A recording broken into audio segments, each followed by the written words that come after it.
Chères téléspectatrices, téléspectateurs et internautes, vous suivez la 435e édition de la série OCPA Magazine, émission qui vous renseigne sur la comptabilité, l'audit, la fiscalité, la finance, les finances publiques, l'éthique, les nouvelles technologies de l'information et de la communication.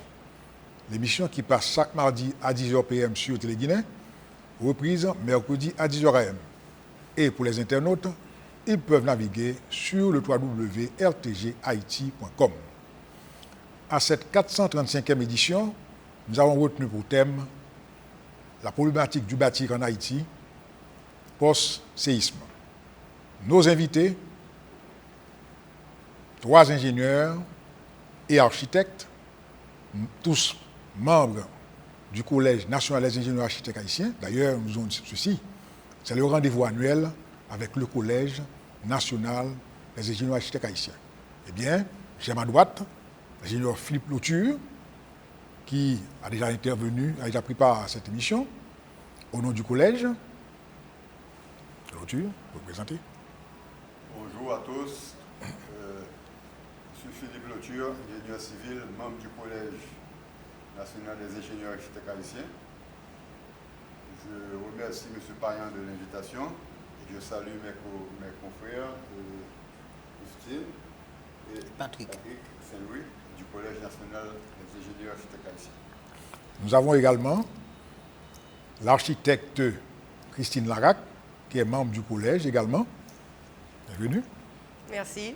Bonjour à tous, je suis Christine Larac, architecte, secrétaire générale du Collège national des ingénieurs et architectes haïtiens. Et c'est un plaisir pour moi d'être aujourd'hui avec vous, avec mes collègues aujourd'hui. Et nous avons... Bonjour à tous, bonjour chers téléspectateurs, bonjour Maître Payan. Je vous remercie de m'avoir invité à nouveau pour participer à cette émission. Je remercie mes collègues et confrères du Collège national des ingénieurs et architectes, dont je suis membre actif. Et puis, je nous souhaite à tous une bonne émission. Très bien. Je vous remercie également au nom de l'Ordre des comptables pour cette brillante participation du collège. Et à vous, nous prenons une pause pour vous revenir.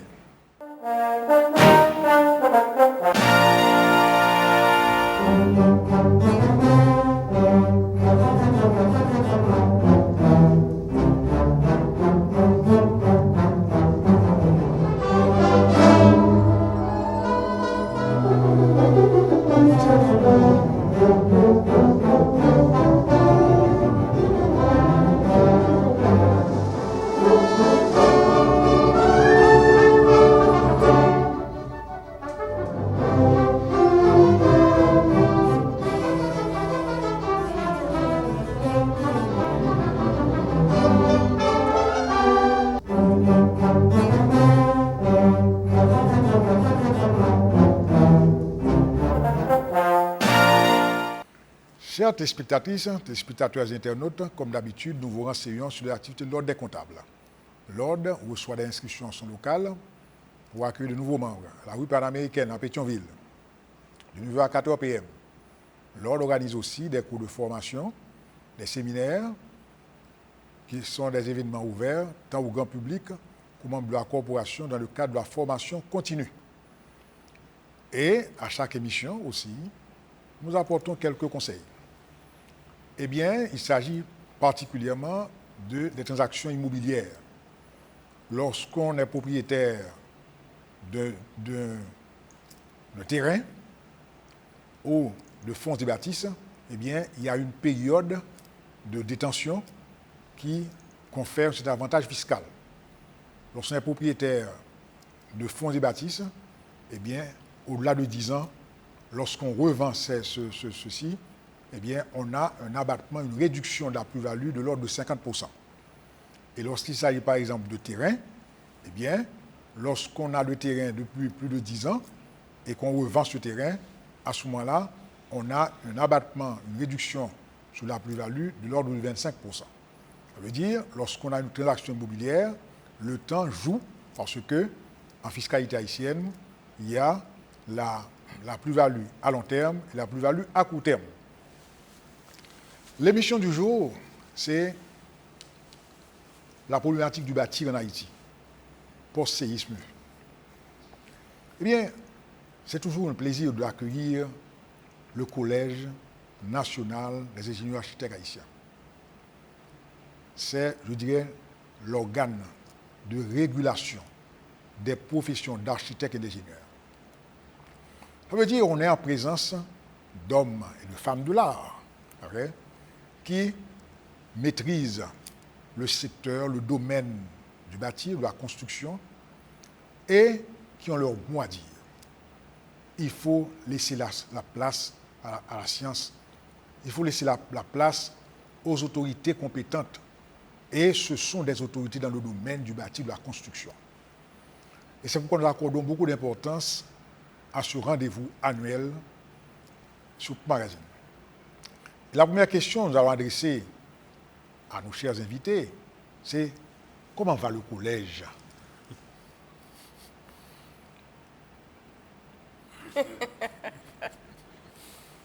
Le collège ça va, mais on a besoin de plus de membres, c'est sûr.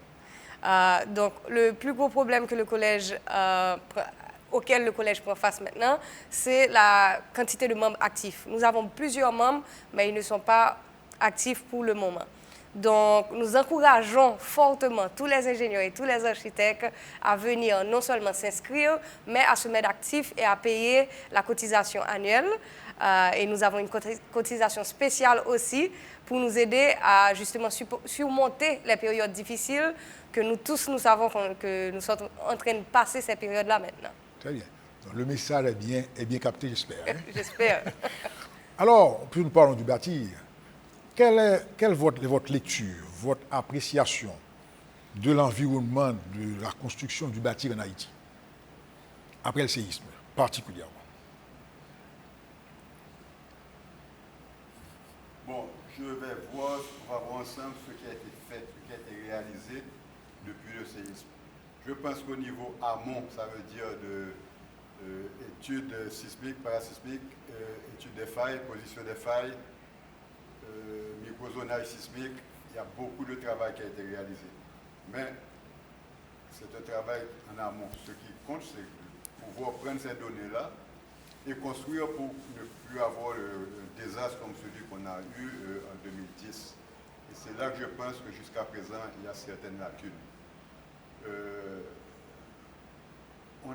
Actuellement, c'est le code IBC 2009 qui avait été retenu comme code parasismique haïtien. Mais il y a les spécificités même du terroir dont on ne tient pas compte. Nous avons des villes qui sont quasiment traversées par les failles. Donc, si on regarde par exemple certaines prescriptions de l'IBC qui a été conçue pour des séismes, on dit californiens, on pourrait dire, la problématique est différente ici. Quand on vous dit par exemple qu'un bâtiment sur un séisme majeur peut avoir de très grandes déformations, peut être même rendu inutilisable pourvu que des vies humaines soient sauvées, on ne peut pas expliquer ça à un client. On le fait en Californie, pourquoi? Parce qu'il y a des assurances. Donc le type, il perd son immeuble et puis il y a l'assurance qui va régler avec lui. Ce n'est pas le cas. Ça, c'est d'une part. Deuxièmement, un peu plus technique, on parle dans le code de coefficient de réduction d'effort. Ça veut dire qu'on dimensionne pour un tremblement de terre avec une intensité réduite. Ça veut dire ce qu'on appelle le facteur de réduction. Mais vu le bâti haïtien, on ne devrait jamais, au grand jamais, utiliser ce facteur de réduction. Pourquoi? Parce que nos bâtiments, en général, font 2-3 étages maximum. Je parle en général. Donc, ce qui en fait des bâtiments assez rigides. Donc, le coefficient de réduction, on l'utilise parce que les bâtiments peuvent dissiper de l'énergie en se déformant. Donc, un bâtiment rigide ne se déforme pas. Donc, il faudrait utiliser ceux qui connaissent le code, le spectre de réponse. Le facteur de réduction devrait être égal à 1, à mon avis. Donc, ça, c'est la partie du bâti lui-même. Troisièmement, je pourrais dire aussi que il n'y a pas plus de suivi que ça de l'État. Les gens construisent toujours comme ils veulent. Il n'y a aucune exigence qui fait qu'il faut avoir le permis de construire. Donc, on ne sait pas, il n'y a pas eu une grande avancée en termes du bâti lui-même. Comme je dis, moi, je salue tous ceux qui ont travaillé au niveau sismicité. Il y a de nouvelles failles qui ont été découvertes. Il y a un microzonage a été réalisé. C'est une très bonne chose. Très bien. Alors là, vous avez parlé de c'est le problème en amont, et à savoir ce qui a été fait en termes de conception, de code de construction, etc. Malgré ses limites, mais ça existe quand même. Mais il y a un manque de suivi. Mais en tant qu'architecte, quelles sont vos observations, Nolak? En tant qu'architecte, je peux dire, et en tant que membre du collège aussi, à travailler avec les clients, j'ai réalisé que oui, il y a eu, comme M. Lothieu l'a dit, beaucoup d'études, beaucoup d'analyses qui ont été faites, mais il y a eu beaucoup d'éducation qui ont été faites, mais pour les gens du secteur spécifiquement. Ça veut dire pour les architectes, les ingénieurs, les techniciens, les maçons, tout le monde qui travaille dans le domaine. Mais on n'a pas eu assez d'éducation pour la population elle-même ou pour le client lui-même. Ça veut dire qu'on a quelque chose qu'on comprend. Par exemple, les termes qu'on a utilisés là, ce sont tous des termes techniques qu'en tant que professionnel du domaine, on peut comprendre. Mais expliquer ça à un client, c'est un petit peu difficile. Et le fait que le client ne comprend pas exactement le bénéfice qu'il va avoir avec payer légèrement plus pour avoir des plans complètement parasismiques, bien que avoir des plans parasismiques ne vont pas garantir que le building ne va pas tomber, mais ça, je laisse ça pour les ingénieurs. Mais il faut quand même cette éducation vers le client. Et je pense que ça, c'est quelque chose que j'ai remarqué parce que mon travail en tant qu'architecte, c'est de faire la conception, de passer la conception à un ingénieur pour que l'ingénieur lui-même, il puisse faire les plans de structure par rapport à cette conception et après ça, le passer au client. Mais toujours quand on devait passer à l'ingénieur, le client est toujours « Ah, je vais gérer l'ingénieur moi-même, on met bon plan. » Et puis de son côté, c'est lui qui gère « Ah, on peut faire les colonnes légèrement plus petites pour économiser de l'argent, etc. » Parce qu'il ne comprend pas vraiment c'est quoi l'ampleur de la chose et c'est quoi les conséquences, en fait. Très bien. Alors là, il y a aussi un problème d'urbanisme, peut-être, hein, ingénieur Saint-Louis. Quelle est votre perception de cela? Bon, je vais compléter quand même l'intervention de mes deux collègues avant de venir sur le plan global. OK.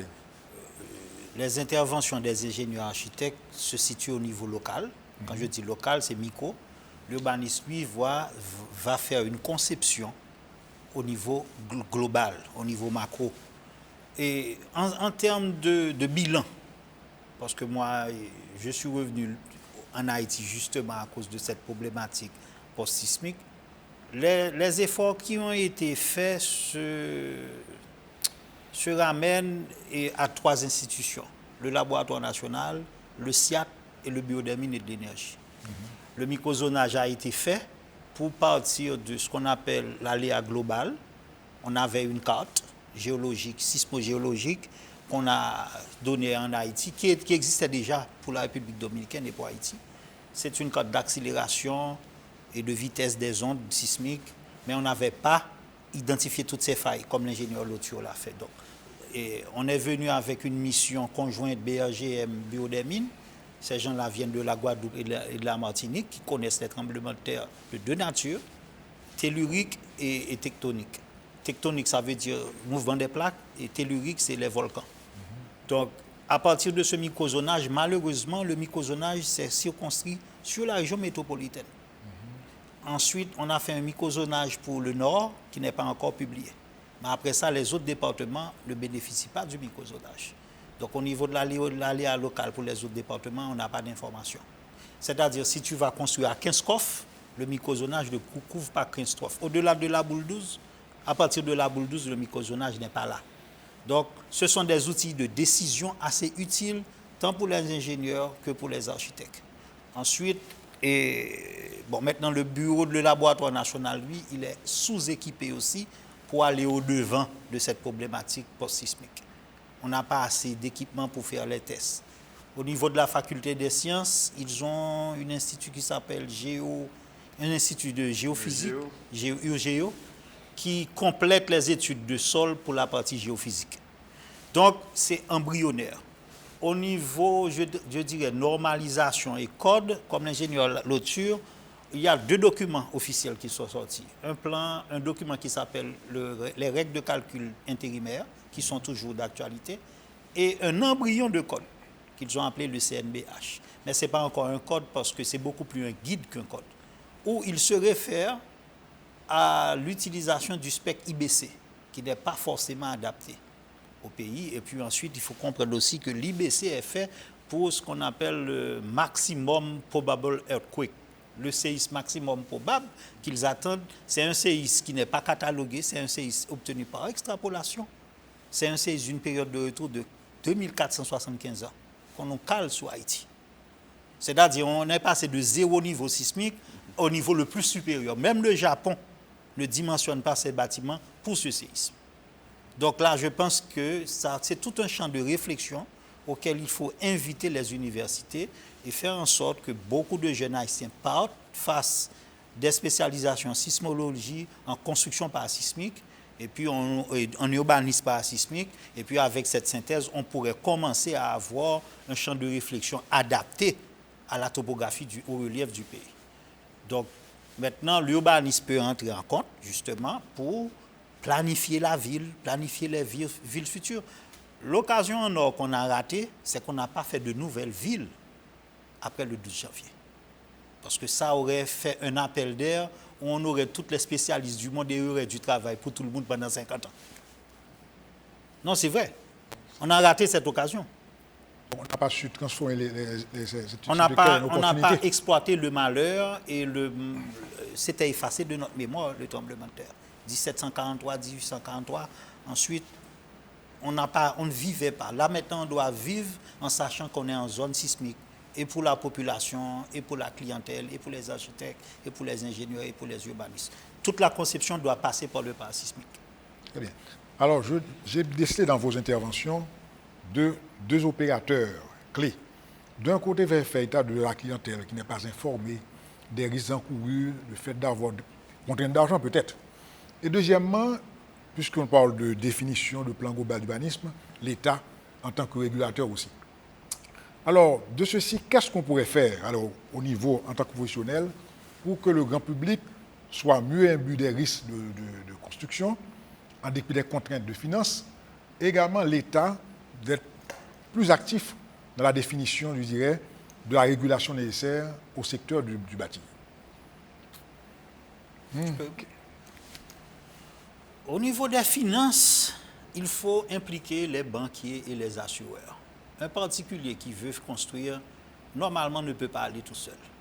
Et c'est là que la collègue a soulevé un point. Et dans le processus de construction, il y a une phase qui s'appelle la conception. Il y a une autre phase qui s'appelle la mise en œuvre des dispositions parasismiques constructives que l'ingénieur Lauture a parlé. Et il y a une autre phase qui s'appelle le suivi et le contrôle. Maintenant, au niveau du parti conceptuel, on a tendance à l'occulter. C'est-à-dire, on bâtit avec des plans d'architecte. Coupe, façade, élévation, l'architecte remet au client et puis il finit. Et puis là, on a un contracteur qui n'a pas payé taxe, qui n'a pas de patente. Donc, c'est une concurrence déloyale, tu vois. Parce que nous, les ingénieurs, nous cherchons du boulot pour les contracteurs, c'est-à-dire les tâcherons, les maçons, les contrebaîtres, mais eux, ils nous concurrencent aussi de notre côté. Ils ne paient pas des taxes, ils n'ont pas de redevance envers l'État. Donc, pourquoi ça se pose? C'est parce que les projets de construction résidentielle ou de bâtiments ne sont pas financés. dès la phase de conception jusqu'au parti constructif. Donc c'est pour ça que maintenant, en général, les ingénieurs ne savent plus où se donner la tête. Je réduis les coûts de conception pour aller construire, et puis à un certain moment, on ne paie pas la conception. Et puis là, maintenant, on a des études au rabais. Donc il faut régler ce problème. Et ça, c'est le rôle du collège aussi, faire en sorte que la consultation, la conception soit bien rémunérée. Parce que la différence, elle est la même au niveau de l'État. L'État qui fait appel à un consultant, un expert international pour des études, le paie 15 fois plus cher qu'un consultant sur place. Ah bon? Oui. C'est dans ce ordre de grandeur. Et j'en ai fait l'expérience. Très bien. Je reviens ici avec des consultants étrangers. Les cachets sont ce qu'il y a en cours sur le marché international. Dès qu'on fait de la consultation pour de la conception sur place, les cachets sont réduits de 10 à 15 fois plus bas. Ah bon? Et c'est dans ce ordre de grandeur. Alors là, vous avez fait, pour un problème assez sérieux, c'est la concurrence même, ou bien l'accueil qui est favorable à l'étranger. Oui. Mais est-ce que le collège ne peut pas jouer un rôle dans ce domaine? Je laisse la parole à Christine et à Philippe pour pas cette intervenir? partie. Oui, le collège essaie actuellement de contacter les bailleurs de fonds et les donneurs d'ouvrages aussi, pour que d'une part, on puisse exiger que pour participer à un appel d'offres, il faut qu'au moins le responsable soit membre du collège, le ou les responsables soient membres du collège, ça c'est une première affaire. Et deuxièmement, pour les projets nationaux, ça veut dire les travaux publics, on veut aussi avoir une participation dans l'évaluation des offres soumises par certains entrepreneurs. Donc ça permettrait au collège, au fur et à mesure, de prendre la place qu'il devrait avoir depuis sa formation finalement. Et cette intervention-là, elle s'avère opportune, fructueuse jusqu'à présent? Bon, elle est embryonnaire, mais on travaille d'arrache-pied là-dessus. Vous avez soulevé un problème et qui est d'importance aussi, à savoir le permis de construire. Et cette autorisation qui émane fondamentalement de la mairie, est-ce qu'elle est obtenue de manière technique? Est-ce qu'il y a une étude préalable qui est faite avant l'obtention du permis de construire? Parce que on a comme l'impression, c'est le côté, je dirais, de la taxe qui est privilégiée. Qu'est-ce qu'on pourrait faire? Parce que quand même, on parle de la vie des gens. On construit aujourd'hui, mais il faut voir que ça peut être aussi un tombeau si on ne respecte pas les normes. Donc là, qu'est-ce que vous avez constaté? Qu'est-ce qu'on pourrait faire? Bon, le collège a participé justement à la formation d'un groupe d'ingénieurs pour être justement affecté aux mairies et avoir les compétences nécessaires pour pouvoir d'abord interpréter les plans et faire appel, le cas échéant, à des professionnels qui viendraient en support. Mais jusqu'à présent, je pense que c'est ce que notre collègue Saint-Louis disait, ils n'ont pas encore été affectés à la mairie, aux mairies. Donc ce serait une bonne chose. Déjà que l'ingénieur municipal soit en mesure de comprendre le plan et c'est lui maintenant qui va faire ses recommandations. Et les envoyer aux travaux publics aussi. Et puis finalement, on saura maintenant que si quelqu'un a l'autorisation de construire, son étude est correcte. Maintenant, il ne faudra pas aussi qu'au cours de construction, les projets changent. Donc pour cela, il faudrait un suivi des mairies elles-mêmes. Très bien. Donc là, c'est effectivement, il faut que les institutions publiques jouent un rôle, je dirais, plus important, un rôle proactif dans ce domaine. D'ailleurs, lorsqu'il y a cette perte-là, le trésor public, ça coûte très lourdement au trésor public. Mais, relation ingénieur-architecte,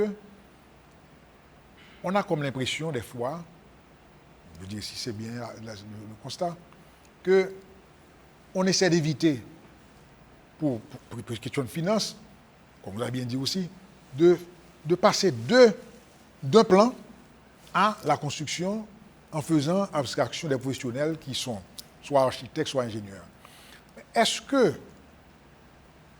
le collège ou bien les professionnels du bâtir ne pourraient pas porter l'affaire par devant les banquiers, par devant les compagnies d'assurance de manière à ce que chacun puisse respecter les limites de sa compétence. Oui, c'est sûr. Et je pense que le collège est déjà en train de travailler avec des banques et des compagnies d'assurance justement pour assurer que chaque personne fasse bien sa partie. Et ça, c'est quelque chose qui est en cours de développement. Et je pense aussi que il faut, je vais insister là-dessus, il faut vraiment faire l'éducation du client. Parce que le client, lui aussi, il pense que, il est toujours pensé dans bon souci. Ça, c'est la mentalité haïtienne. Et en architecture, et sincèrement, par exemple, ma firme, on a dû diviser les phases. Bon, les phases sont toujours 3 phases en conception. Vous avez la phase d'esquisse, qui est le dessin schématique pour dire, OK, d'accord, voici le terrain, voici ce qu'on veut avoir plus ou moins. On a la phase préliminaire où est-ce qu'on a déterminé, OK, ça c'est exactement le programme qu'on veut faire, ça c'est la quantité de pièces qu'on voudrait avoir à l'intérieur, la quantité d'étages, voici, c'est bon, d'accord, là on va commencer à mettre plus de détails. Maintenant, à partir de la phase préliminaire, on ne peut pas encore donner les plans à l'ingénieur. C'est à la phase de plan définitif, donc les plans de construction, que là, on met vraiment tous les détails, toutes les hauteurs, toutes les coupes pour bien comprendre comment interagit le bâtiment avec le terrain, le bâtiment avec l'entourage. Et c'est là qu'après avoir eu ces plans-là, on les passe à l'ingénieur. Mais ces plans-là, il y a beaucoup de difficultés dans ces plans parce que ces plans-là, ça prend 8 semaines minimum pour avoir ces plans. Et le client est très impatient, d'une part. Donc, dès qu'il a les plans préliminaires en main, il veut directement aller trouver l'ingénieur pour dire comment ce travail pour l'architecte là pour finir. Donc là, on a déjà ce problème-là. Maintenant, il y a beaucoup d'ingénieurs qui, eux, cherchent du travail aussi. Ils ne vont pas dire non, ils vont pas commencer à faire un là.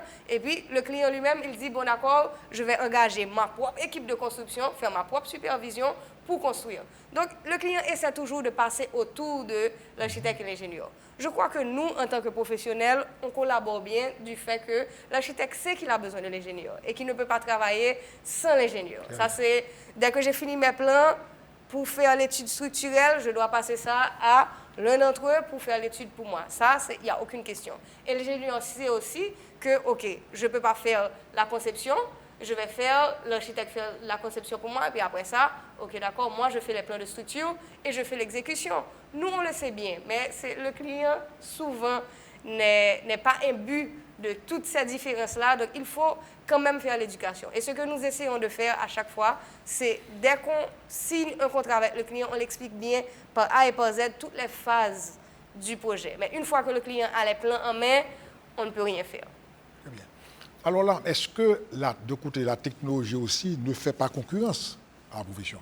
Non. Parce que les gens, des fois, regardent sur Internet et voient une construction et disent, bon, eh bien, je voudrais que ce soit exécuté. Et oui, ils font appel à un contremaître ou bien à un ingénieur aussi. Il faut faire attention. La technologie ne joue pas contre la profession. Parce que c'est pour ça qu'il faut établir une différence entre des esquisses, des plans ce qu'on appelle des plans avec le côté ludique. Quand on vend un projet, on va avoir un architecte, ou bien l'architecte va faire ce qu'on appelle une phase d'esquisse. La phase d'esquisse, il va faire de beaux dessins, il va vendre le projet. Si par exemple un entrepreneur immobilier veut faire un parc immobilier, ce n'est pas des plans de détail que l'architecte va lui donner. Il va lui donner des plans ludiques pour aller chercher du financement pour le projet. Maintenant, là, on n'est pas encore dans des plans d'études. Les plans d'études, en général, les clients n'aiment pas les voir parce qu'ils ne comprennent pas trop. Ils n'ont pas été éduqués à l'école pour lire les plans. Il y a ça aussi. Dans les curricula de nos écoles, de nos collèges doivent changer aussi. Il faut qu'à l'école, on commence à apprendre, dans le secondaire, les enfants à lire les cartes géographiques, à lire les plans. Ça, c'est toute une culture. Donc, une fois l'esquisse fait, le côté ludique fait, maintenant, les plans de détail vont commencer. Et là, il va y avoir une interaction entre les ingénieurs et les architectes. Et ce n'est pas les ingénieurs structure seulement, les ingénieurs de mécanique, électricité et plomberie aussi. Parce que parfois, le coût de la mécanique dépasse le coût de la structure. Si pour un hôpital, par exemple, vous n'avez pas une idée, le coût de la mécanique, parfois, dépasse le coût du gros œuvre de structure. Mais il faut commencer d'abord par la géotechnique. Mais il faut commencer maintenant aussi par la géotechnique. Et c'est pour ça que je vous dis que les études, la construction doit être financée de A à Z. Parfois, le client vient avec un petit peu d'économie dispose de quelques milliers de dollars pour donner un architecte. Et puis avec les plans coupe façade d'élévation, comme l'a dit Christine, il va contracter un contracteur ou bien un ingénieur qui est devenu un contracteur à force de ne plus faire des études, parce que ça existe aussi. Et c'est une honnêteté aussi qu'il doit y avoir dans la construction. Tu reçois. On est dans les affaires. Il ne faut pas se cacher. Ouais. On a besoin de faire d'argent. Ben, on est devenu beaucoup plus un entrepreneur qu'un concepteur. Eh ben, on doit avoir un concepteur associé au bureau. Très bien. Vous comprenez? Et puis à partir de ce moment-là, on est capable de mettre le client dans un schéma où il doit passer par ce canal. Alors, vu l'importance... Excusez-moi, je vais revenir sur la relation ingénieur-architecte dont parlait Christine. Tout dépend de la taille du projet. Okay. Ça veut dire qu'on peut être les deux pour un projet. Mais pourvu qu'il y a une certaine dimension, par exemple, un théâtre, l'ingénieur ne va pas essayer de faire un plan de théâtre. C'est sûr. Tu vois. Mais c'est la partie chronologique de l'histoire. Christine disait que l'architecte fait les plans et que les plans sont terminés, les plans d'architecture sont terminés, elle passe les plans à l'ingénieur. Alors qu'en réalité, ce qui devrait être fait dès le début, c'est dès le début. L'ingénieur et l'architecte doivent se mettre d'accord. Pourquoi? Parce que la partie parasismique, ce qui arrive, c'est que quand les plans sont terminés, c'est comme si on demandait à l'ingénieur, OK, voici, j'ai acheté des souliers, puis ajuste mon pied aux souliers. C'est ça. C'est ce qui se fait. En parasismique, c'est ça. Parasismique doit se faire. Cette interaction change carrément. Oui. Ça doit se faire en même temps. Autrement dit, dès l'avant-projet sommet. C'est sûr que... oui, c'est bien. Pour savoir là où mettre les éléments parasismiques. Puisqu'il faut coordonner les actions ingénieur-architecte, on prend une pause, on vous revient.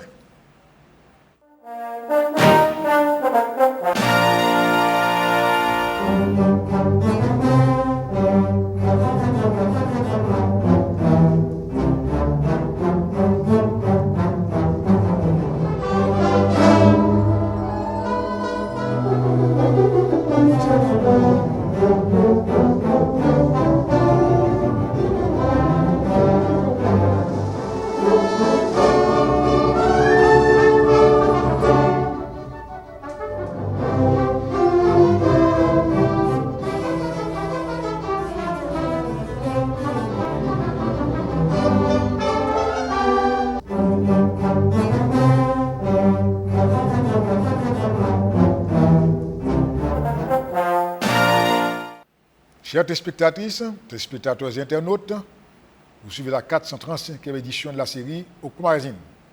Série qui a pour titre la problématique du bâtir post-séisme. 11 ans après, on parle encore du bâtir, on parle de la problématique et les solutions sont là, les problèmes persistent, les comportements n'ont pas changé, l'État doit jouer son rôle, les normes doivent être définies. C'est, je dirais, un rendez-vous annuel avec le Collège national des ingénieurs architectes haïtiens, représenté par 3 membres du collège. Alors, avant la pause, eh bien, les ingénieurs, dans leur intervention, eh bien, ont bien signalé la relation qui doit exister entre l'architecte et l'ingénieur, entre les différents opérateurs, et tels que même pour la qualité des matériaux, la clientèle qui doit aussi comprendre, en dépit des contraintes de la finance, eh bien, il faut obéir aux normes parce que bâtir, c'est aussi prévenir l'avenir. Il ne faut pas que ce beau immeuble qui vous abrite aujourd'hui devienne un tombeau pour votre famille. C'est ce que nous disons. Alors, il y a un aspect aussi, un aspect éducation, formation, sensibilisation, et je voulais que l'on mette l'accent sur cet aspect-là. Est-ce qu'il y a aussi une action à entreprendre pour prévenir les comportements à tenir en cas de séisme? Parce que quand même, on parle de la vie des gens. Qu'est-ce que vous pensez en dehors du bâtir? Il y a la vie humaine. Absolument, c'est l'objectif visé. De sauver la vie, et ça devrait partir de l'école. Très bien. Il y aurait même dû avoir un cours des simulations avec les étudiants pour voir quel comportement ils devraient avoir lors d'un séisme. Parce qu'on a vu trop souvent, d'abord, après le séisme du 12 janvier, je pense à une des répliques, il y a des étudiants qui ont pris panique et qui ont sauté par la fenêtre. Ce qui a causé des accidents qui, avec une bonne formation, ne seraient pas arrivés. Donc je pense qu'au niveau de l'école, ça devrait faire partie même des matières enseignées. Comment se protéger contre le séisme. Puisque les zones arrivent, mais elles n'arrivent pas. Les zones les plus fortes n'arrivent pas immédiatement. On a toujours les petites zones primaires qui arrivent d'abord, qui donnent un laps de temps quand même pour s'abriter, pourvu qu'on sait où s'abriter. Je pense que ce serait une très bonne chose. Très bien. Alors là, c'est un point important, l'éducation, et ça concerne tout le monde, et indépendamment de ce qui, c'est-à-dire du secteur auquel on appartient. Donc, il faut apporter cet élément dans le cadre de la conduite à tenir en cas de séisme. Alors, puisque nous parlons d'institutions, est-ce que le Collège national des ingénieurs ne pourrait pas avoir une passerelle de communication avec l'association professionnelle des banques, avec l'association des assureurs, également, pourquoi pas, avec les chambres de commerce, de manière à ce qu'il y ait cette interaction capable de formaliser les relations entre les différents opérateurs pour devoir intervenir sur la construction. Je voudrais faire, avant de passer directement à ça, un petit point sur l'éducation quand même. Très bien. Mais en faisant une comparaison. OK. Prenons comme exemple un automobile, une voiture. Nous tous, nous voulons être propriétaires d'une voiture. Ce n'est pas tout le monde qui peut le faire. D'autres personnes prennent transport public, d'autres personnes qui peuvent prendre une voiture. C'est la même chose que louer une maison et avoir sa propre maison. Parfait. Maintenant, une voiture, vous avez les concepteurs de la voiture et les ingénieurs qui travaillent sur la voiture. Donc, c'est à nous dire que nous prenons par exemple une Subaru. Donc, la firme même Subaru a ses propres architectes et ingénieurs, parce que les architectes dessinent les voitures aussi, pour faire la voiture. Mais toi-même en tant que client, ce que tu vas faire, avant d'avoir une voiture, tu dois avoir une licence. Tu dois savoir comment fonctionne la voiture quand même. Donc, tu dois prendre la licence pour apprendre à conduire. Parce qu'une fois que la voiture est entre tes mains et que tu achètes la voiture, non seulement les institutions financières t'aident à acheter cette voiture parce que c'est un coût assez élevé, de la même façon qu'on devrait t'aider à acheter un bâtiment, mais aussi, une fois que la voiture est entre tes mains, tu es responsable de tout ce qui se passe aux autres personnes par rapport à cette voiture. Donc, en tant que chauffeur, tu es responsable des passagers à l'intérieur de la voiture si tu fais un accident. Et tu es responsable si tu fais un accident avec d'autres personnes qui sont dans la rue. Et le bâtiment, pour moi, c'est exactement la même chose. Parce que c'est ta maison, oui, mais tu as des gens qui vivent avec toi dans ta maison. Et aussi, si tu fais une fête, tu as des gens que tu invites chez toi pour venir dans ta maison. Et si c'est un bâtiment que tu fais pour louer, tu as des gens à qui tu vas louer. Donc, toute la responsabilité des vies humaines de cette personne, comme pour le chauffeur de la voiture, c'est la responsabilité du propriétaire de la maison. Donc, si tu ne t'assures pas que la maison est bien construite de la même façon que tu t'assures que tu vas faire l'évaluation de la voiture avant de l'acheter, donc, toute cette responsabilité tombe sur toi. Donc, ça, c'est la petite partie d'éducation que je voulais faire pour montrer que l'importance que ça a, non seulement pour la personne qui va acheter, mais pour les autres personnes qui seront en contact avec ce bâtiment lui-même et qui vivent autour du bâtiment. Par exemple, les voisins vont être affectés aussi. Parce que si le voisin a dépensé beaucoup d'argent pour construire sa maison parasismique et parfaitement bien, et ta maison à côté, juste à côté, n'est pas bien construite, caillou a tombé sous caillou et puis toute responsabilité non, non. Donc ça, c'est un petit point que je voulais faire. Très bien. Alors là, il y a aussi ce côté, alors vous venez à la question, les relations entre institutions, le collège, l'association professionnelle, les banques, etc. Est-ce que ceci ne pourrait pas faire partie d'une stratégie du collège? Oui, d'après moi, parce que ça va créer un terreau, ça va créer de l'emploi. Parce que le banquier finance, pour financer, il fait comme l'ingénieur municipal, il valide tout le dossier. Très bien. OK? L'assureur, lui, une fois que le bien est construit, il a une valeur. Donc, il va voir si tous les risques ont été pris en compte. Qu'est-ce qu'il fait? Il va chercher un expert pour valider aussi. Moi, j'ai fait l'expérience au Canada. nous étions dans la conception et la supervision de parcs éoliens.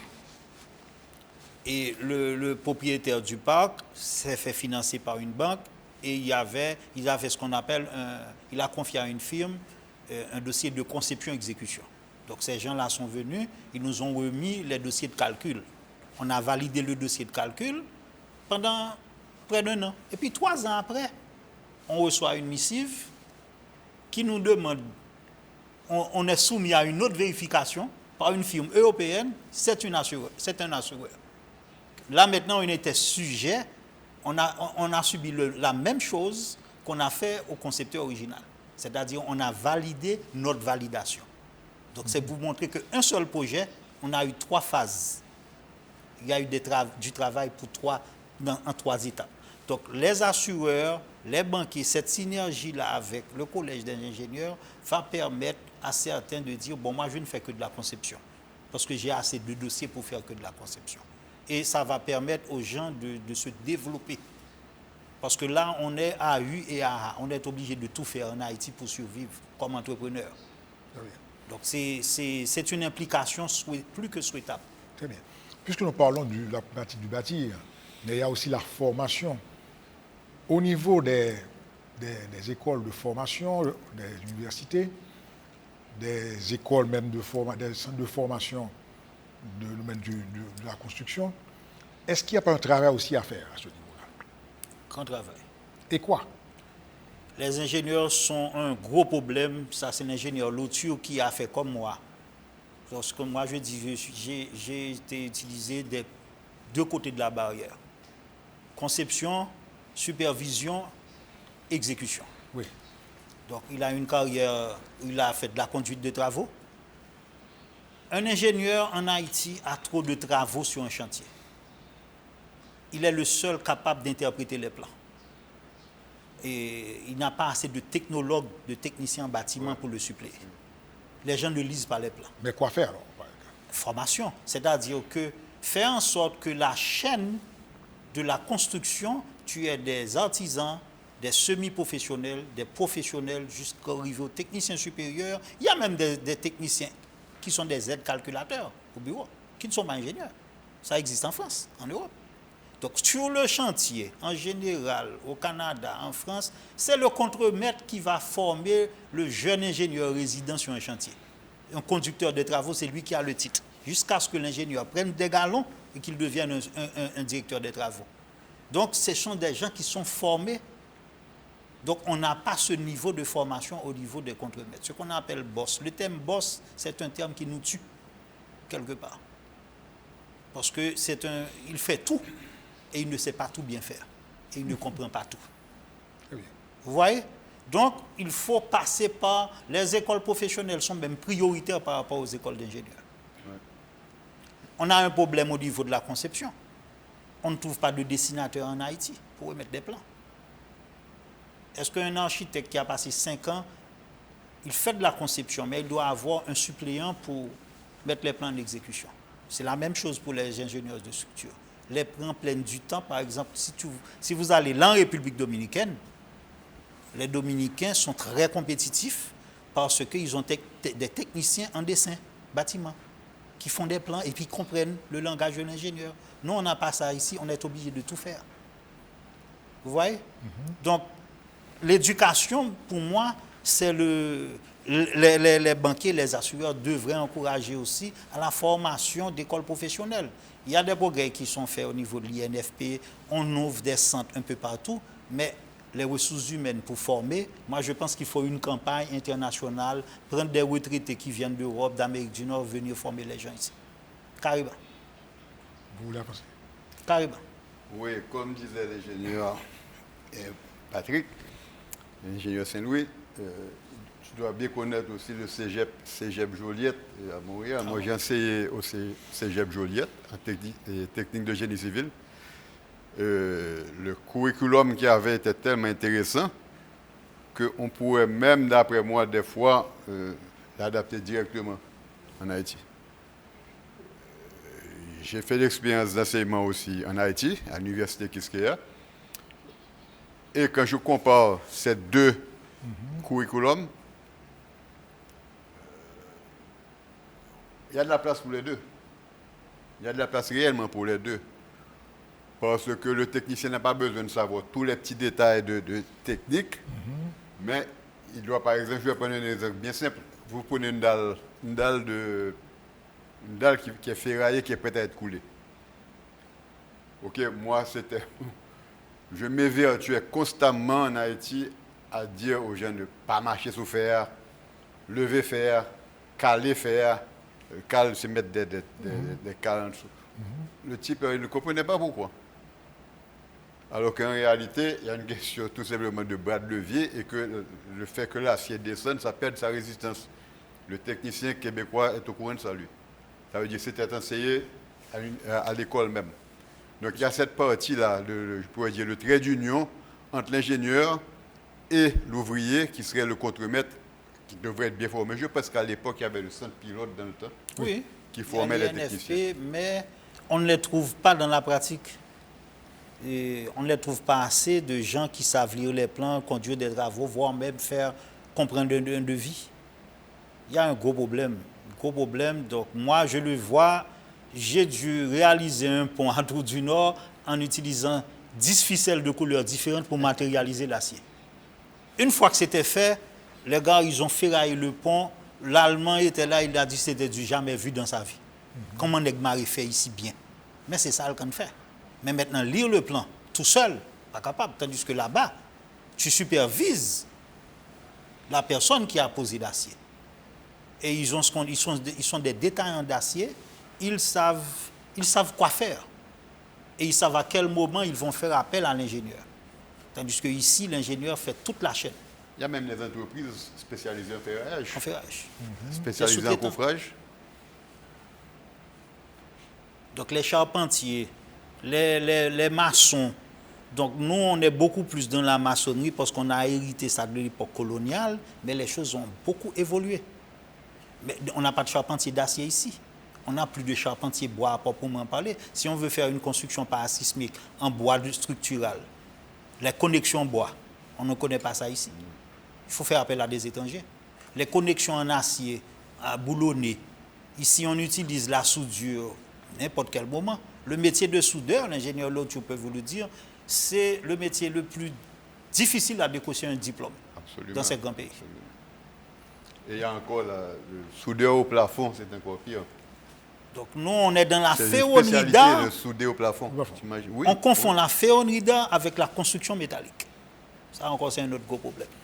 Donc il y a plusieurs corps de métiers qui peuvent prendre ça à partir de la construction, du bâtir. Oui. Mais ce rôle, bon, là, d'abord, la motivation à faire, est-ce que le collège ne peut pas jouer un rôle en ce qui a trait à la formation des gens, au grand public, pour comprendre, par exemple, qu'un ingénieur n'est pas nécessairement un dessinateur, n'est pas nécessairement un dessinateur, un ingénieur a ses limites, etc. Est-ce qu'on ne peut pas faire ce travail aussi de motivation, qui serait indispensable, à mon sens? Vulgarisation, sensibilisation, éducation, sans relâche. C'est une des missions du collège. C'est ça, mais le nœud de l'affaire, c'est que le collège a besoin de fonds, de moyens pour réaliser tout ça. C'est ça. Mais cette année, le collège va lancer un projet pilote avec une association avec une autre organisation, beaucoup de bagaille dehors. Mais on va travailler sur des webinars. Ça veut dire pouvoir faire des formations, des séances de formation que nous allons filmer et qu'on va mettre disponibles à tous les membres du collège et qui seront disponibles en tout temps sur le site internet. Donc ça, c'est une chose sur laquelle on a travaillé beaucoup les 2 dernières années, c'était vulgariser l'information. Et avec la vulgarisation de l'information, il faut commencer par avoir l'accès à cette information. Et le site, c'est quelque chose sur lequel on a travaillé pour que tout le monde puisse avoir accès à cette information-là. Maintenant que le site est là, maintenant c'est alimenter ce site-là.